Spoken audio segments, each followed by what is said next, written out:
Yang pertama, sebenarnya memang seorang wali kota dalam memutasi harus dapat izin tertulis Mendagri.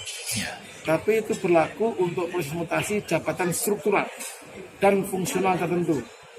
Itu harus izin. Nah, yang terjadi di Palopo, yang sekarang lagi diributkan dan ingin calonnya dianulir, itu sebenarnya tidak termasuk kategori ini.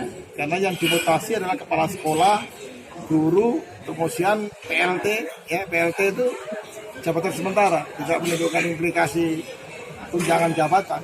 Nah, itu tidak termasuk kategori harus izin. Dengan demikian, apa kata wali kota betul bahwa proses mutasi di Palopo tidak perlu mendapat izin tertulis Menteri Dalam Negeri. Dengan demikian, tidak ada pelanggaran terhadap permasalahan ini di Palopo. Jadi saya kira itu penegasan dari saya dalam kapasitas sebagai Dirjen Otonomi Daerah.